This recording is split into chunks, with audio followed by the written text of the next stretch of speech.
Hello friends, नमस्कार। मैं प्रियंका स्वागत करती हूँ आप सभी का आपके अपने चैनल टारगेट टीचर जॉब में। दोस्तों, आज हम DElEd second semester first paper वर्तमान भारतीय समाज और प्रारंभिक शिक्षा के लघु उत्तरीय प्रश्न देखेंगे। दोस्तों, ये आपकी बहुत ही ज़्यादा डिमांड थी, तो यहाँ पर आज हम राजन सीरीज के लघु उत्तरीय प्रश्न देखेंगे। इसके अलावा इस चैनल पर सेकंड पेपर प्रारंभिक शिक्षा के नवीन प्रयास के लघु उत्तरीय प्रश्न राजन सीरीज के ही और अंग्रेजी के पवन सीरीज के शॉर्ट आंसर टाइप के क्वेश्चन की वीडियोज की लिंक मैं आपको डिस्क्रिप्शन में दूंगी और साथ ही चैनल पर प्लेलिस्ट सभी की है, तो आपको जहां से भी सुविधा हो आप वहां से अपनी स्टडी करिए। तो दोस्तों, चलिए देखते हैं। इसका क्वेश्चन है आपका, स्वामी विवेकानंद के अनुसार शिक्षा के प्रमुख उद्देश्य बताइए। तो उत्तर देखते हैं। शिक्षा के उद्देश्य, स्वामी विवेकानंद के अनुसार मानव में पूर्णता का विकास करने के लिए कुछ बातें जरूरी हैं। तो दोस्तों, यहाँ पर इनके उद्देश्य देखने से पहले हम स्वामी विवेकानंद के बारे में कुछ महत्वपूर्ण तथ्य जान लेते हैं। दोस्तों, स्वामी विवेकानंद जी का जन्म 12 जनवरी सन 1869 में कोलकाता में हुआ था। और दोस्तों, 12 जनवरी हमारे देश में राष्ट्रीय युवा दिवस के रूप में मनाया जाता है। और दोस्तों, इन्होंने रामकृष्ण मिशन की स्थापना की थी और इनका शिक्षा से संबंधित एक स्टेटमेंट है, शिक्षा मनुष्य के अंदर में निहित शक्तियों को प्रकट करती है। तो दोस्तों, शिक्षा के माध्यम से ही जो मनुष्य है उसके अंदर जो भी शक्तियाँ होती हैं, उसके अंदर जो भी उसकी क्वालिटी होती है, उस क्वालिटी को वो निखार पाता है और अपने उन गुणों के कारण ही अपने आप को देश में, समाज में प्रतिष्ठित स्थान प्राप्त कर पाता है। तो दोस्तों, यहाँ पर हम देखते हैं शिक्षा के उद्देश्य स्वामी विवेकानंद के अनुसार। तो दोस्तों, इसमें पहला उद्देश्य है इनका शारीरिक विकास। स्वामी जी का मत था कि वर्तमान में ऐसे बलिष्ठ मनुष्यों की आवश्यकता है जिनकी पेशियां दृढ़ एवं स्नायु फौलाद की तरह कठोर हों। तो दोस्तों, वर्तमान में ऐसे लोगों की उन्होंने आवश्यकता या आह्वान किस लिए किया, क्योंकि दोस्तों अगर हम बात करें तो देश में ऐसे लोगों की आवश्यकता उन्हें इसलिए महसूस की क्योंकि देश को आगे बढ़ाने के स्वस्थ व्यक्ति बहुत ही ज़्यादा आवश्यक है। जब हमारा स्वास्थ्य सही होगा तभी हम किसी कार्य को बेहतर ढंग से कर पाएंगे। तो इसलिए उन्होंने शारीरिक विकास के लिए स्वास्थ्य को बहुत ही ज़्यादा महत्व दिया और साथ ही हमारी जो पेशियां हैं और जो भी शारीरिक दृढ़ता है वो मजबूत होनी चाहिए। और यहाँ पर हम देखें नंबर 2 पर चारित्रिक विकास। स्वामी जी का मानना था कि चरित्र अमूल्य धरोहर है, इसके विकास से मानव के संस्कार परिष्कृत होते हैं, मनुष्य का नैतिक एवं धार्मिक उत्थान होता है। तो दोस्तों, चारित्रिक विकास किसी भी मनुष्य के लिए चरित्र उसके लिए बहुत ही ज़्यादा आवश्यक है।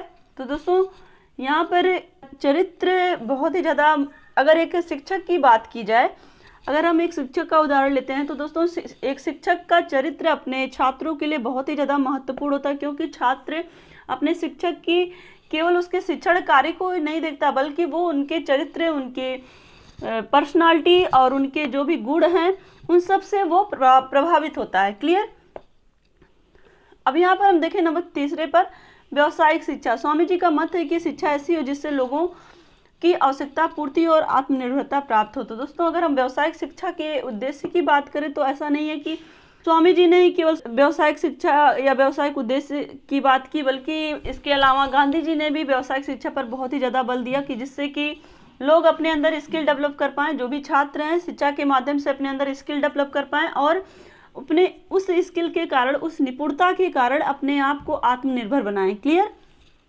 अब हम देखते हैं यहाँ पर विश्व बंधुत्व की भावना का विकास। वसुधैव कुटुंबकम की भावना का विकास शिक्षा का मुख्य लक्ष्य होना चाहिए ताकि विश्व के सभी लोग प्रेम स्नेह के बंधन में बंध सकें। तो दोस्तों, यहाँ पर शिक्षा के माध्यम से लोगों में एकता की भावना का विकास करना, एक तरह से अगर हम बात करें, हमारे देश में अलग अलग जात धर्म समुदाय के लोग रहते हैं, फिर भी लोगों में एकता देखने को मिलती है। तो एक तरह से शिक्षा ही वो माध्यम है जिसके माध्यम से वसुधैव कुटुंबकम की भावना का विकास किया जा सकता है। क्लियर। तो दोस्तों, अब हम देखते हैं यहाँ पे दूसरा क्वेश्चन। आपका दूसरा क्वेश्चन है कि स्त्री शिक्षा के संबंध में स्वामी जी के मुख्य विचार बताइए। दोस्तों, जिस तरह से उन्होंने शिक्षा के प्रति क्या क्या उद्देश्य उन्होंने बताया, तो उसी तरह से अगर हम स्त्री शिक्षा के संबंध में स्वामी जी का मानना था कि स्त्री शिक्षा पुरुषों के समान है, उनके उत्थान के बिना देश व समाज का उत्थान कदापि संभव नहीं हो सकता, जन सामान्य की दिशा में सुधार हो तो उन्होंने विशेष प्रयत्न किए। तो दोस्तों, स्त्री शिक्षा को पुरुष शिक्षा के समान ही उन्होंने बताया कि जिस तरह से, क्योंकि दोस्तों एक ही सिक्के के वो दोनों पहलू हैं। अगर एक स्त्री अपने घर परिवार में पढ़ी लिखी है और शिक्षित है तो वो पूरे समाज को, पूरे घर को शिक्षित कर सकती है। लेकिन यहाँ पर अगर पुरुष, चूंकि एक स्त्री जो है वो अपने पिता के घर को भी शिक्षित करती है, और साथ ही अगर वो पढ़ी लिखी है तो अपने पिता के घर नाम को भी रोशन करती है, और साथ ही अगर वो शादी के बाद अपने ससुराल पक्ष का भी नाम रोशन करती है, अपने ससुराल पक्ष में शिक्षा के माहौल को बरकरार रखती। तो एक तरह से उन्होंने शिक्षा के माहौल को इसलिए भी समाज के उत्थान के लिए इस तरह से, क्योंकि परिवार से ही समाज का निर्माण होता है और समाज से ही देश का निर्माण होता है। तो दोस्तों इस तरह से उन्होंने स्त्री शिक्षा के माध्यम से देश में उन्नति लाने का प्रयास किया, और एक तरह से जन शिक्षा की दिशा में भी सुधार हो सकता है, इसलिए उन्होंने स्त्री शिक्षा पर भी बल दिया। क्लियर।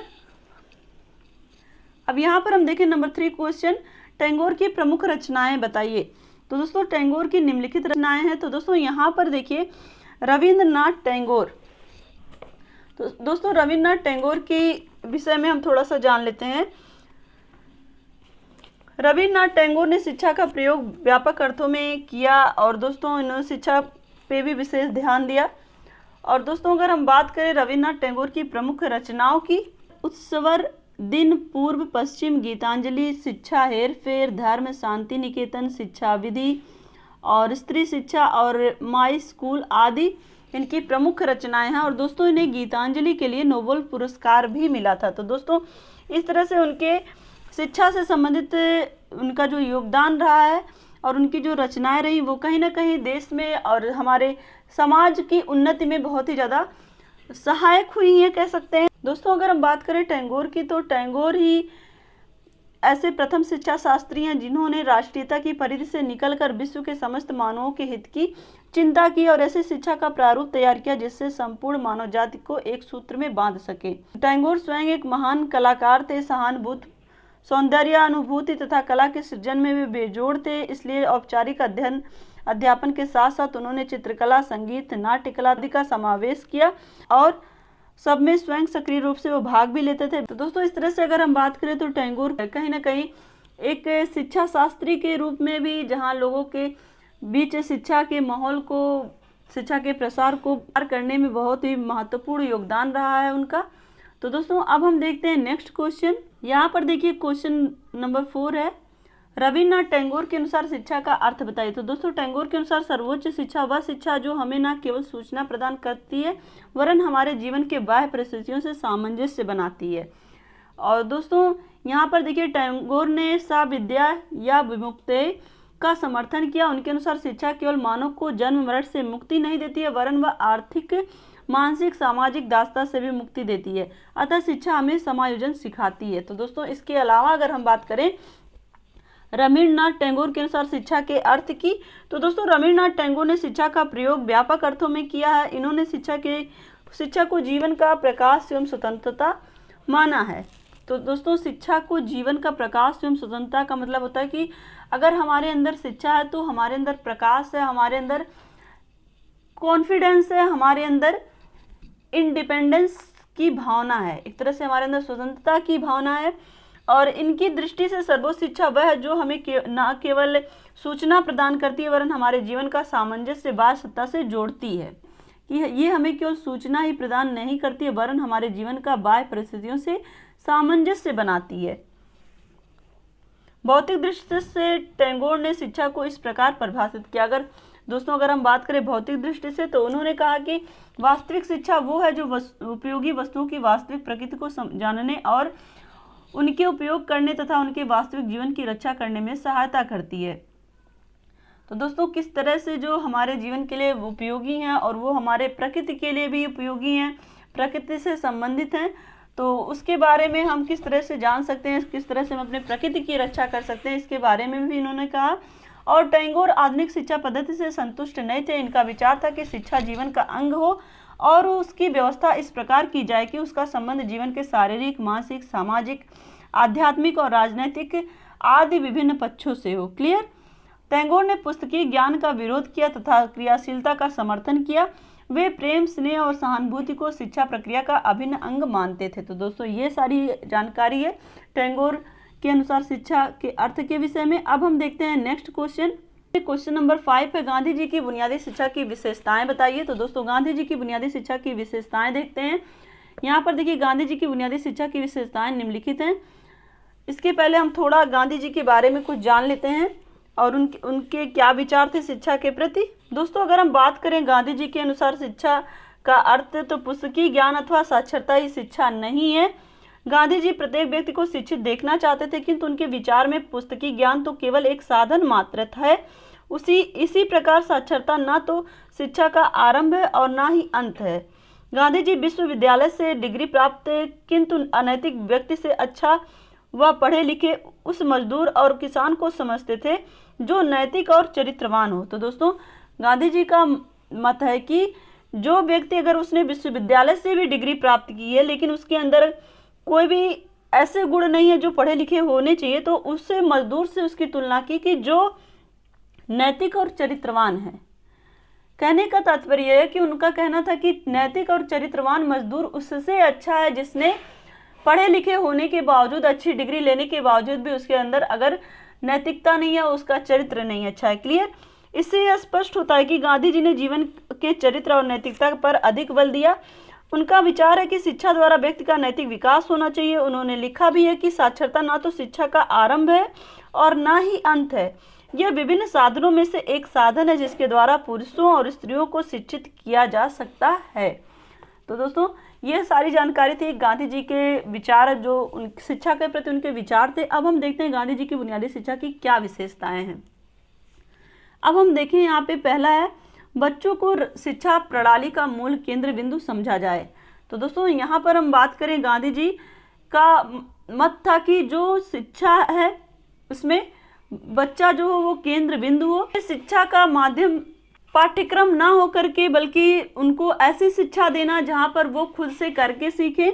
बच्चों को शिक्षा उनकी मातृभाषा के माध्यम से प्रदान की जाए, इसमें दूसरा पॉइंट है। तो उनका ये कहना था कि जो भी शिक्षा छात्र प्राप्त करें वो उनकी मातृभाषा में, जिससे कि वो खुद को शिक्षा से कनेक्ट कर पाएं।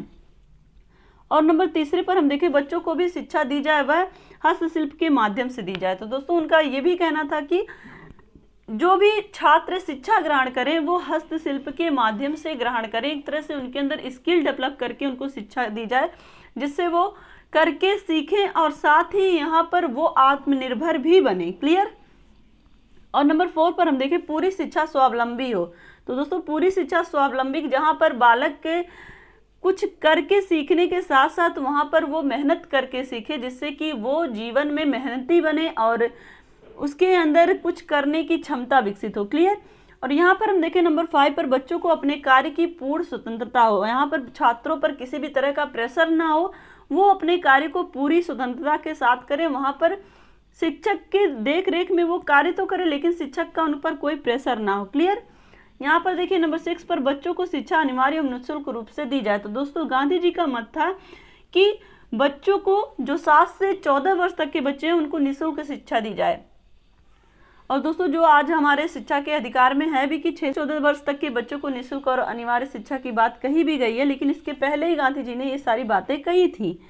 अब गांधी जी का एक स्टेटमेंट भी था कि शिक्षा से मेरा तात्पर्य बालक और मनुष्य के शरीर, मस्तिष्क व आत्मा का उत्कृष्ट विकास करना है। क्लियर? तो ये सारी जानकारी थी शिक्षा से संबंधित। अब हम आगे देखते हैं क्वेश्चन नंबर 6। यहाँ पर देखिए क्वेश्चन नंबर 6 है, प्लेटो के अनुसार शिक्षा का अर्थ बताइए। प्लेटो के अनुसार शिक्षा का अर्थ, शिक्षा के अर्थ को स्पष्ट करते हुए प्लेटो ने लिखा है, शिक्षा से अभिप्राय उस प्रशिक्षण से जो बालक को उचित आदतों के निर्माण द्वारा सद्गुण की प्रथम प्रवृत्ति उत्पन्न करता है।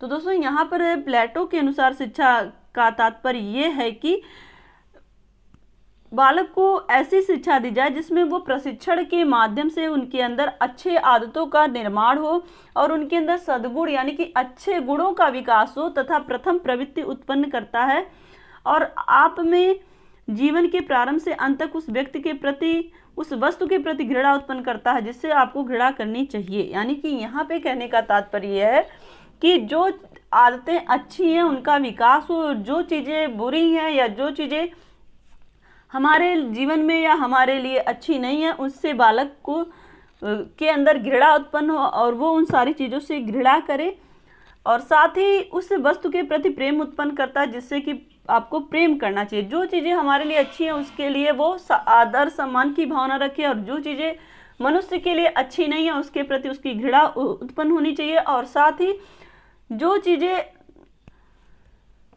बालक के लिए, बालक के गुणों में विकास के लिए अच्छी हो वो उससे प्रेम करे, और मेरी दृष्टि में यही सच्ची शिक्षा है। तो प्लेटो का कहना था कि सच्ची शिक्षा का तात्पर्य बालक में सद्गुणों का विकास करना, अच्छी आदतों का निर्माण करना है, और जो चीज़ें अच्छी नहीं है उससे उनके अंदर घृणा उत्पन्न करना, और जो चीज़ें उसके लिए बेहतर है उसके प्रति उसमें सम्मान की भावना और प्रेम की भावना पैदा करना है। क्लियर। अब हम देखें यहाँ पर क्वेश्चन नंबर 7,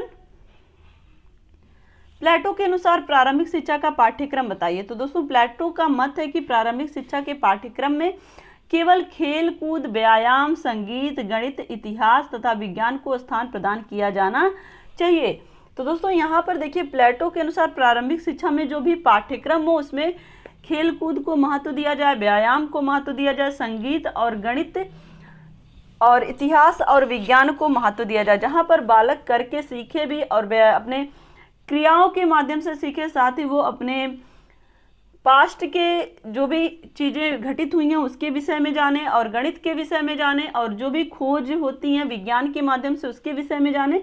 तो एक तरह से यहाँ पर इन सारे विषयों में को ही पाठ्यक्रम में समाहित किया जाए। क्लियर।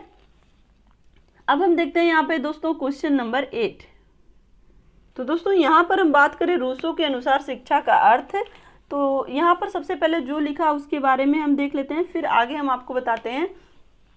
शिक्षा के अर्थ को स्पष्ट करते हुए रूसो ने लिखा है कि सच्ची शिक्षा वह है जो व्यक्ति के अंदर से प्रस्फुटित होती है, यह उसकी अपनी अंतर्निहित शक्तियों की अभिव्यक्ति है, अतः आंतरिक शक्तियों का प्रकटीकरण ही शिक्षा है। तो दोस्तों यहाँ पर शिक्षा, रूसो ने शिक्षा, चूंकि रूसो जो था वो प्रकृतिवादी शिक्षा विचारक था, तो दोस्तों उसका कहना था कि जो भी बालक सीखे वो स्वयं से सीखे और प्रकृति के संरक्षण में सीखे, और जो भी उसके अंदर से शक्तियों का जो भी अभिव्यक्ति हो उसी के माध्यम से वो अपने आंतरिक शक्तियों को प्रकट करते हुए शिक्षा के माध्यम से वो आगे बढ़े। तो दोस्तों यहाँ पर अब हम देखते हैं रूसो के अनुसार शिक्षा का और भी क्या क्या अर्थ है।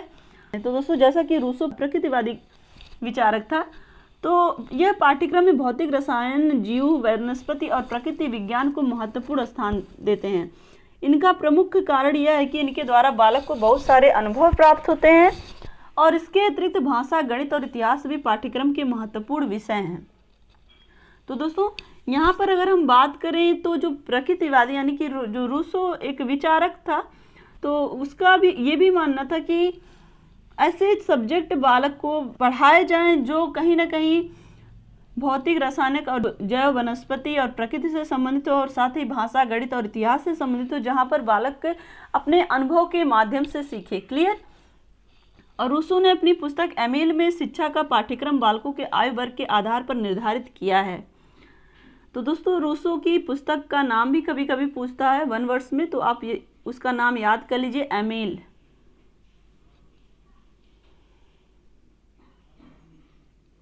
एमिल उसकी पुस्तक का नाम है।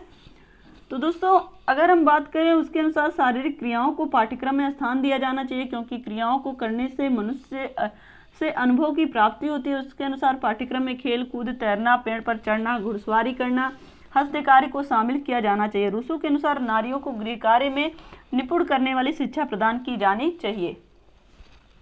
तो ये दोस्तों रूसो के विषय में था कुछ, जिससे कि आप ऐसा नहीं है कि केवल इतनी ही जानकारी रखें, इससे थोड़ी जानकारी ज़्यादा रखेंगे तो आपको जब इस तरह के क्वेश्चन आएंगे तो लिखने में बहुत आसानी होगी। तो दोस्तों चलिए देखते हैं क्वेश्चन नंबर 9। यहाँ पे देखिए क्वेश्चन नंबर 9 है, रूसो की निषेधात्मक शिक्षा क्या है। तो दोस्तों रूसो की निषेधात्मक शिक्षा के विषय में हम जानते हैं। यहाँ पे देखिए निषेधात्मक शिक्षा को स्पष्ट करते हुए रूसो ने लिखा है कि मैं निषेधात्मक शिक्षा उस शिक्षा को कहता हूँ जो प्रत्यक्ष रूप से ज्ञान देने से पूर्व उन अंगों जो ज्ञान के साधन को पूर्ण बनाने हेतु प्रवृत्त होती है, और जो इंद्रियों के उचित अभ्यास द्वारा तर्क के लिए मार्ग तैयार करने का प्रयास करती है। तो ये इनका स्टेटमेंट है। तो यहाँ पर हम और भी ज़्यादा क्लियर करने की कोशिश करते हैं। रूसो ने मानव जीवन के अध्ययन से संबंधित चारों अवस्थाओं की शैक्षिक योजना पर विस्तार से वर्णन किया है। मस्तिष्क को उस समय तक निष्क्रिय ही रखना चाहिए जब तक जहाँ तक संभव हो। वह चाहता था कि बालक बाहरी दूषित वातावरण से बचा रहे। वह बालक को धनात्मक शिक्षा देने का विरोधी था। धनात्मक शिक्षा से तात्पर्य उस शिक्षा से है जो उचित समय के आने से पूर्व ही मस्तिष्क को प्रौढ़ प्रदान करना चाहती है। दोस्तों, रूसो के अनुसार शिक्षा का उद्देश्य जो होता है वो मनुष्य को प्राकृतिक जीवन जीने से योग्य बनाना है। शिक्षा का कार्य बालक की मूल प्रवृत्तियों एवं नैसर्गिक शक्तियों के विकास में सहायता प्रदान करना है। बालक की समस्त शक्तियों को व्यक्तिगत भिन्नता के आधार पर परिस्थितियों के अनुकूल करने की क्षमता का विकास करना। शिक्षा का उद्देश्य इस व्यक्तिगत भिन्नता के आधार पर बालक का शरीर और मन दोनों का विकास होता है। अतः शिक्षा का मूल उद्देश्य मनुष्य की शक्तियों का स्वाभाविक विकास करना है। दोस्तों, अगर हम बात करें रूसो के निषेधात्मक शिक्षा की, तो निषेधात्मक शिक्षा के अंतर्गत सत्य की शिक्षा ना देकर असत्य से बचाने की शिक्षा दी जाती है। तो दोस्तों, यहाँ पर समझने की कोशिश करिएगा, जो रूसो की निषेधात्मक शिक्षा थी उसमें सत्य की शिक्षा ना दे करके असत्य से बचाने की शिक्षा दी जाती है तथा गुणों की शिक्षा से महत्वपूर्ण माना जाता अवगुणों से बचाना। सत्य की शिक्षा ना दे करके असत्य से बचाना और गुणों की शिक्षा ना दे करके अवगुणों से बचाना। रूसो अपने ग्रंथ एमिल में भी यही कहता है कि बालक की प्रथम शिक्षा विशुद्ध रूप से निषेधात्मक होनी चाहिए। दोस्तों, यहाँ पर निषेधात्मक का यही कहने का मतलब है कि ऐसे मार्ग पर ले जाना जहाँ पर उसे सत्य के बारे में नहीं बताना बल्कि उसे असत्य से बचाना, उसे गुणों के बारे में नहीं बताना बल्कि उसे अवगुणों से बचाना है।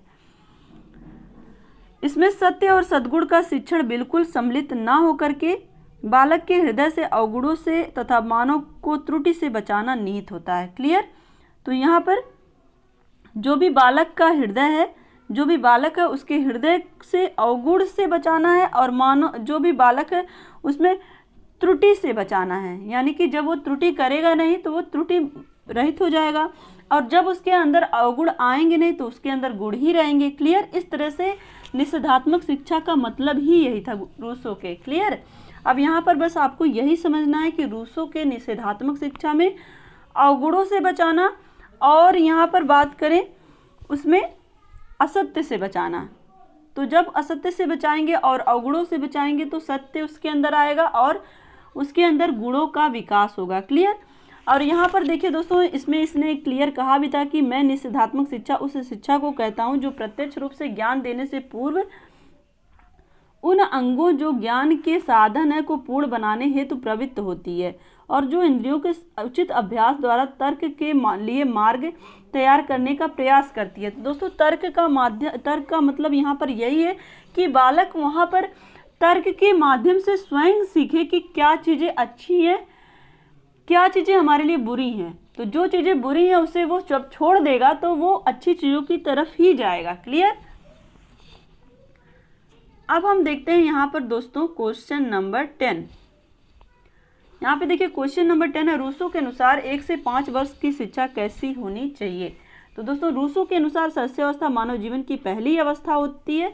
रूसो ने इस अवस्था में दी जाने वाली प्रचलित शिक्षा का विरोध किया। तो जो भी शैशवावस्था में शिक्षा दी जाती है उसमें उसने उस अवस्था की शिक्षा का इसने विरोध किया। रूसो के अनुसार इस अवस्था में शिशुओं को प्रतिबंधों से मुक्त रखना चाहिए। किसी भी तरह का बालकों पर प्रतिबंध नहीं लगाना चाहिए शैशवावस्था में और इस अवस्था में बच्चों को शारीरिक शिक्षा देनी चाहिए।